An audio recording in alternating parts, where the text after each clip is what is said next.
What's good everyone? Today we'll be going over Azucena's punch parry sabaki. Azucena's sabaki is a reversal tool that counters high and mid punches, giving 25 damage and a mind game for your opponent's wake up when you land it. To perform the sabaki, input either up forward 1, up 1 or up back 1. This move can also be done from Azucena's Libertador stance by inputting up forward 1 or back 1, the latter being very situational and tricky to land. Azucena's sabaki parry window is active for 7 frames, with the parry activation starting only 3 frames in. Because of the quick activation, this means that it actually works better when she's at greater negative frames, the most effective situation being when she's -7. At -7, Azucena can parry punches ranging from 10 startup frames to 17 startup frames. That's right, Azucena can reverse jabs at -7. The range of moves that can be parried varies depending on her frame advantage or disadvantage, so I've included a basic table outlining these windows in the description of this video. As the move contains an up input, this means it can also be performed from crouch, making it very versatile. Since the reversal doubles as an attack, it can also clip opponents even when you guess the parry timing wrong.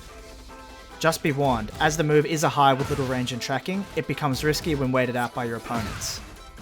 Also, as it only works with punches, be careful if your opponent uses other moves such as kicks, knees, elbows, running attacks, jumping attacks, and heat smashes, which will hit you or counter hit you if you go for the sabaki. As a bonus, because of Azucena's fast parry startup, you can even use the sabaki in between some strings, especially if they're delayable. In this example, we're able to get some damage on the last hit of Ling's 1-2-1 which she's delaying. Definitely have a mess around in practice mode and see if you can find any other strings where this sabaki would be helpful for you. After the sabaki connects, we have a wide range of options and mind games to play. Many opponents seeing this situation for the first time often default to waking up backwards by holding back. Whilst they're evading highs while doing this, they are unable to block long-reaching mids and lows that are 17 frames or faster, making it quite risky for them. If they hold back, we can hit them with forward 4-4, which is confirmable, down forward 4-1, which is also confirmable, and with practice, a well-timed forward 4-3. Our down back 3 and down 3 lows also reach, which is important for later. Alternatively, our opponent can instead stand up in our face by tapping up, which will block all of the mids. However, if you notice your opponent doing this, you can input a generic throw which gives a free backturn grab for a huge 50 damage. Just be careful, as this option can be launch punished if the opponent taps up and ducks. For a safer option on opponents who tap up to wake up, we can opt for down back 3 for a free low attempt, as when blocked, we can mid parry their punish attempt to force another mind game. Keep in mind that the same moves that hit waking up backwards will hit tapping up and ducking, so ducking here is a big risk for them. A safer option our opponent has for our Oki situation is to stay on the ground. Any mids we go for to catch them waking up backwards will not connect, except for the difficult forward 4-3 option, and will also avoid our throw attempt. Fortunately for us, down back 3 hits on the ground, including when opponents side roll in either direction, making it an amazing option to throw out most of the time. As this move only deals 9 damage when the opponent is grounded, we may want to try hit something bigger to force them to take risks in getting up again. To do this, we can wait to confirm if our opponent is staying down, and then go for forward 4-3 or down back 1+2 for big damage and flip over Oki.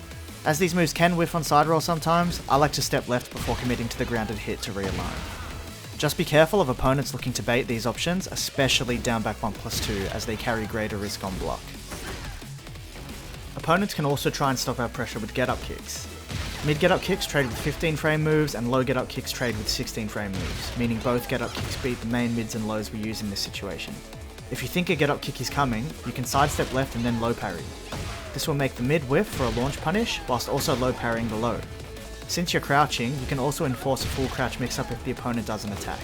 Another option we have to cover get-up kicks is hit confirming Azucena's 3-3 string when we see them attack. When landed at the wall, this will give a wall splat for huge damage. Also, very briefly, opponents can roll towards you by inputting forward, but this is not a very strong option, as for most of the initial frames they're considered grounded, so you can just treat it like a grounded mind game, or if you actually wait for them to get up, they then can't block for a little while, so you can actually try and launch them for it. But you're very unlikely to see this a lot because it's not the best. And that's it for the main overview of Azucena's sabaki and the Oki situation that follows. Give it a go on opponents that check you with a lot of punches and experiment where and when it works best for you.